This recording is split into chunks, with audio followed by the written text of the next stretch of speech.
Hello student, welcome to my Prayas channel. आपका इस channel पर स्वागत है। आज हम एनसीईआरटी सार संग्रह में फिजिक्स सब्जेक्ट को पढ़ेंगे और फिजिक्स सब्जेक्ट में आज हम general properties of substance chapter को पढ़ेंगे। इसको हिंदी में बोलते हैं पदार्थों के समान गुण। ये सभी कॉम्पिटिटिव स्टूडेंट के लिए हेल्पफुल वीडियो है। तो देखेंगे स्टूडेंट आगे क्वेश्चन, इसमें क्या क्या क्वेश्चन बनते हैं। तो देखेंगे साबुन के बुलबुले का दाब वायुमंडलीय दाब से कम होता है अथवा अधिक। तो साबुन के बुलबुले का दाब वायुमंडलीय दाब से अधिक होता है, कम नहीं होता है। स्वचालित हाइड्रोलिक ब्रेक किस सिद्धांत पर कार्य करता है? तो पास्कल के सिद्धांत पर कार्य करता है। नेक्स्ट देखेंगे स्टूडेंट, बर्फीले क्षेत्रों में शीतकाल में जब झील की सतह ऊपरी सतह का पानी बर्फ में बदल जाता है, फिर भी उसके अंदर रहने वाले जलीय जंतु जीवित रहते हैं, क्योंकि पानी का घनत्व 4 डिग्री सेल्सियस पर सबसे अधिक होता है। इस कारण झील के भीतर पानी नहीं जमता है। तो इसमें ध्यान देंगे स्टूडेंट कि इसमें सबसे इम्पॉर्टेंट क्या है कि पानी का घनत्व कितना डिग्री पे सबसे अधिक रहता है? तो 4 डिग्री सेल्सियस पर सबसे अधिक रहता है, इसीलिए झील के भीतर पानी नहीं जमता है। आगे देखेंगे स्टूडेंट, नदी से समुद्र में प्रवेश करने पर किसी जहाज की क्या प्रतिक्रिया होती है? तो वह समुद्र में कुछ ऊपर उठता है। जब किसी झील की तली से ऊपर उठकर वायु का बुलबुला ऊपरी सतह पे आता है तो उसके आकार पर क्या प्रभाव पड़ जाएगा? तो किसी झील की तली से उठकर वायु का बुलबुला ऊपरी सतह पे आता है तो उसका आकार बढ़ जाएगा।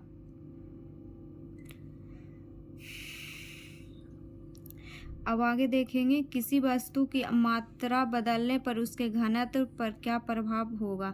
तो वस्तु का घनत्व अपरिवर्तित रहेगा। हवाई जहाज से यात्रा करते समय पेन से स्याही क्यों निकलने लगती है? तो वायु दाब में कमी होने के कारण पेन से स्याही निकलने लगती है। जैसे जैसे हम ऊंचाई पे जाते हैं स्टूडेंट, वैसे वैसे वायुदाब में कमी होता है, इसीलिए पेन से स्याही निकलने लगती है। नदी की अपेक्षा समुद्र में तैरना आसान क्यों होता है? समुद्री जल का घनत्व नदी के जल से अधिक होता है। क्या होता है स्टूडेंट? समुद्री जो जल होता है उसका घनत्व नदी के जल से अधिक होता है, इसीलिए नदी की अपेक्षा समुद्र में तैरना आसान होता है। समुद्र में प्लंबन करते हुए बर्फ का पिंड पानी की सतह से 1/9 भाग ऊपर उठा हुआ होता है, इसीलिए जब बर्फ पिघलती है तो पानी के स्तर में कोई परिवर्तन नहीं होता है। क्वेश्चन आता है स्टूडेंट इसमें ऑब्जेक्टिव कि जब बर्फ पिघलती है तो पानी के स्तर में क्या परिवर्तन होता है? तो पानी के स्तर में कोई परिवर्तन नहीं होता है। क्यों? क्योंकि समुद्र में प्लवन करते हुए बर्फ का पिंड पानी की सतह से 1/9 भाग ऊपर उठा हुआ होता है, इसीलिए कोई परिवर्तन नहीं होता है पानी के स्तर में। नेक्स्ट देखेंगे स्टूडेंट, पृष्ठ तनाव, इसको इंग्लिश में बोलते हैं सरफेस टेंशन, का क्या कारण है? तो अणुओं के मध्य संसंजक बल के कारण, इसको बोलते हैं कोहेसिव फोर्स। बैरोमीटर के पैमाने में अचानक गिरावट आने पर कौन सी मौसमी दशा इंगित होती है? तो तूफानी मौसम। बैरोमीटर के पैमाना अगर अचानक गिरेगा तो इसमें मौसम तूफानी मौसम इंगित करता है। तेल जल के पृष्ठ पर क्यों फैल जाता है? क्योंकि तेल का पृष्ठ तनाव जल से कम होता है। वर्षा की बूंदें गोलाकार क्यों होती है? जल के पृष्ठ तनाव के कारण वर्षा की बूंदें गोल होती है। कुएं से पानी से भरी बाल्टी को ऊपर खींचते हैं तो क्या अनुभव होता है? बाल्टी पानी की सतह से ऊपर आकर भारी हो गई है, ये अनुभव होता है। आप लोग देखे होंगे स्टूडेंट कि जब कुआं से पानी को खींचते हैं तो बाल्टी भारी हो जाती है। क्योंकि बाल्टी पानी की सतह से ऊपर आकर भारी हो जाती है, इसीलिए। अब एक बार फिर से रिवाइज कर लेंगे स्टूडेंट इसी को। देखेंगे साबुन के बुलबुले का दाब वायुमंडलीय दाब से कम होता है अथवा अधिक, तो अधिक होता है। स्वचालित हाइड्रोलिक ब्रेक किस सिद्धांत पर कार्य करता है, तो पास्कल के सिद्धांत पर कार्य करता है। बर्फीले क्षेत्रों में शीतकाल में जब झील की ऊपरी सतह का पानी बर्फ में बदल जाता है, फिर भी उसके अंदर रहने वाले जलीय जंतु जीवित रहते हैं, क्योंकि पानी का घनत्व 4 डिग्री सेल्सियस पर सबसे अधिक होता है। इस कारण झील के भीतर पानी नहीं जमता है। तो इसमें याद रखेंगे स्टूडेंट कि पानी का घनत्व जो होता है 4 डिग्री सेल्सियस पर सबसे अधिक होता है, इसीलिए झील के भीतर पानी नहीं जमता है। नदी से समुद्र में प्रवेश करते समय किसी जहाज की क्या प्रतिक्रिया होती है, तो वह समुद्र में कुछ ऊपर उठता है। जब किसी झील की तली से उठकर वायु का बुलबुला ऊपरी सतह पे आता है, तो उसके आकार पर क्या प्रभाव पड़ेगा, तो उसका आकार बढ़ जाएगा। किसी वस्तु की मात्रा बदलने पर उसके घनत्व पर क्या प्रभाव होता है, किसी वस्तु में अगर मात्रा बदलेगा तो उसके घनत्व पर क्या प्रभाव होगा, वस्तु का घनत्व अपरिवर्तित रहेगा, उसके घनत्व में कोई परिवर्तन नहीं होगा।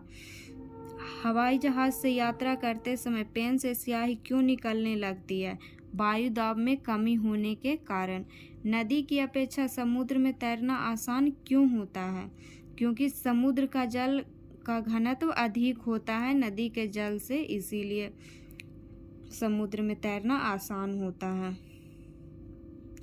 समुद्र में प्लवन करते हुए बर्फ का पिंड पानी की सतह से 1/9 भाग ऊपर उठा हुआ होता है, इसीलिए जब बर्फ पिघलती है तो पानी के स्तर में कोई परिवर्तन नहीं होता है। ये क्वेश्चन स्टूडेंट हमेशा एग्जाम में पूछा जाता है, जब बर्फ पिघलती है तो पानी के स्तर में क्या परिवर्तन होता है, तो इसमें कोई परिवर्तन नहीं होता है। पृष्ठ तनाव का क्या कारण है, अणुओं के मध्य संसंजक बल के कारण।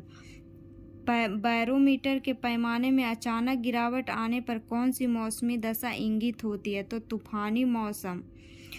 तेल जल के पृष्ठ पर क्यों फैलता है, तेल जो है जल के पृष्ठ पे फैल जाता है। ये आप लोग देखे होंगे स्टूडेंट कि तेल जब पानी पे गिरता है तो वो फैल जाता है, क्यों, क्योंकि तेल का पृष्ठ तनाव जल से कम होता है, इसीलिए।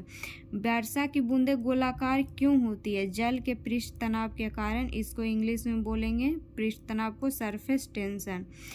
कुएं से पानी से भरी बाल्टी को ऊपर खींचते हैं तो क्या अनुभव होता है, बाल्टी पानी की सतह से ऊपर आकर भारी हो गई है। अब आगे देखेंगे स्टूडेंट, वायुमंडल में बादलों के तैरने का क्या कारण है। जो एटमॉस्फेयर होता है स्टूडेंट, उसमें वायुमंडल में बादलों के तैरने का क्या कारण है, वायु के घनत्व की तुलना में बादलों का घनत्व कम होता है, इसीलिए वायुमंडल में बादल तैरता है। लोहे का घनत्व उसके द्वारा हटाए गए जल के अपेक्षित घनत्व से अधिक तथा पारे के घनत्व से कम होता है, इस कारण लोहे की कील पारे में तैरती है। किस कारण से स्टूडेंट लोहे की कील पारे में तैरती है, क्योंकि लोहे का घनत्व उसके द्वारा हटाए गए जल के अपेक्षित घनत्व से अधिक तथा पारे के घनत्व से कम होता है, इसीलिए वो लोहे की कील पारे में तैरती है। पौधे की जड़ों से पर्णपतियों की ओर जल बढ़ने का क्या कारण है, तो केशिकत्व के कारण। स्टोव में मिट्टी के तेल की बत्ती ऊपर चढ़ने का कारण क्या है, तो केशिकत्व का गुण। अब तक ज्ञात पदार्थों में किस पदार्थ की प्रत्यास्था सर्वाधिक होती है, तो क्वार्टज की प्रत्यास्था अधिक होती है। अपमार्जक मिलाने पर जल के पृष्ठ तनाव पर क्या प्रभाव पड़ता है, तो जल का पृष्ठ तनाव घट जाता है। देखे होंगे आप लोग स्टूडेंट, घर में इसको यूज करते होंगे कि जल में आप किसी भी चीज़ को मिलाते हैं, अपमार्जक हो, साबुन हो, तो उसमें पृष्ठ तनाव पर क्या प्रभाव पड़ेगा, जल का पृष्ठ तनाव घट जाता है। फाउंटेन पेन किस सिद्धांत पर कार्य करता है, तो केशिकत्व के सिद्धांतों पर। समुद्र तल पर एक वायुमंडलीय दाब का मान कितना होता है, तो 1.013 × 10⁵ पास्कल। जल का अपेक्षित घनत्व किस तापमान पर सर्वाधिक होता है? तो 4 डिग्री सेल्सियस पर। जल से भरी बाल्टी को हिलाकर छोड़ देने पर कुछ समय बाद जल अपने आप क्यों स्थिर हो जाता है? तो श्यानता के कारण। धातु की शुद्धता ज्ञात करने में किस सिद्धांत का प्रयोग किया जा सकता है? तो आर्किमिडीज के सिद्धांत को। अगर धातु की शुद्धता अगर हमको ज्ञात करना है तो कौन सा सिद्धांत का यूज होगा स्टूडेंट? आर्किमिडीज का सिद्धांत का। जल से निकालने पर शेविंग ब्रश के बाल आपस में किस कारण से चिपक जाते हैं? तो पृष्ठ तनाव के कारण। स्टील रबर की अपेक्षा अधिक प्रत्यास्थ क्यों है? स्टील के लिए अधिक विरूपक बल की आवश्यकता होती है, इसीलिए। वाहनों में स्नेहक तेल का प्रयोग क्यों किया जाता है? घर्षण कम करने के लिए। आंधी आने पर टीन की छत और छप्पर उड़ जाते हैं क्योंकि उनके ऊपर का वायुदाब नीचे के वायुदाब से कम होता है, इसीलिए आंधी आने पर टीन की छत और छप्पर उड़ जाते हैं। नेक्स्ट देखेंगे स्टूडेंट, किसी वस्तु की सतह के लंबवत लगने पर बल को क्या कहते हैं? प्रणोद कहते हैं। किसी वस्तु की सतह के लंबवत लगने पर, लंबवत जो बल लगेगा, अगर कोई वस्तु है उस पर लंबवत बल लगेगा तो उसको क्या बोलेंगे? प्रणोद बोलेंगे। अब इसको एक बार और रिवीजन कर लेंगे स्टूडेंट। इसको, वायुमंडल में बादलों के तैरने का क्या कारण है? तो वायु के घनत्व की तुलना में बादलों का घनत्व कम होता है, इसीलिए। लोहे का घनत्व उसके द्वारा हटाए गए जल के अपेक्षित घनत्व से अधिक तथा पारे के घनत्व से कम होता है, इस कारण लोहे की कील पारे में तैरती है। तो लोहे की कील पारे में क्यों तैरती है स्टूडेंट? लोहे का घनत्व उसके द्वारा हटाए गए जल के अपेक्षित घनत्व से अधिक तथा पारा के घनत्व से कम होता है, इसीलिए। पौधों की जड़ों से पर्णपतियों की ओर जल बढ़ने को क्या कारण है? तो केशिकत्व के कारण। स्टोव में मिट्टी के तेल का बत्ती ऊपर चढ़ने का कारण क्या है? केशिकत्व का गुण। अब तक ज्ञात पदार्थों में किस पदार्थ की प्रत्यास्थता सर्वाधिक होती है? तो क्वार्टज की प्रत्यास्थता सर्वाधिक होती है। अपमार्जक मिलाने पर जल के पृष्ठ तनाव पर क्या प्रभाव पड़ता है? तो जल का पृष्ठ तनाव क्या होता है? घट जाता है। फाउंटेन पेन किस सिद्धांत पे कार्य करता है? तो केशिकत्व के सिद्धांत पे। समुद्र तल पर एक वायुमंडलीय दाब का मान कितना होता है? 1.013 गुना 10⁵ पास्कल का। जल का सापेक्षिक घनत्व किस तापमान पर सर्वाधिक होता है? 4 डिग्री सेल्सियस पर। जल से भरी बाल्टी को हिलाकर छोड़ देने पर कुछ समय बाद जल अपने आप क्यों स्थिर हो जाता है? आप लोग देखे होंगे, अगर जल से भरा बाल्टी लिए होंगे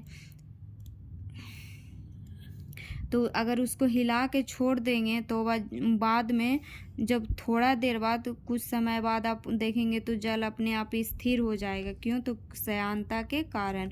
धातु की शुद्धता ज्ञात करने में किस सिद्धांत का प्रयोग किया जाता है? तो आर्किमिडीज का सिद्धांत का। जल से निकालने पर शेविंग ब्रश के बाल आपस में किस कारण से चिपक जाते हैं? तो पृष्ठ तनाव के कारण। स्टील रबर की अपेक्षा अधिक प्रत्यास्थ क्यों है? स्टील के लिए अधिक विरूपक बल की आवश्यकता होती है, इसीलिए। वाहन में स्नेहक तेल का प्रयोग क्यों किया जाता है? घर्षण कम करने के लिए। आंधी आने पर टीन की छत और छप्पर उड़ जाते हैं, क्यों? क्योंकि ऊपर का वायुदाब नीचे के वायुदाब से कम हो जाता है। किसी वस्तु की सतह के लंबवत लगने पर बल को क्या कहते हैं? प्रणोद। तो आज के वीडियो में इतना ही है स्टूडेंट। अब हम अगला वीडियो में अगला चैप्टर को देखेंगे।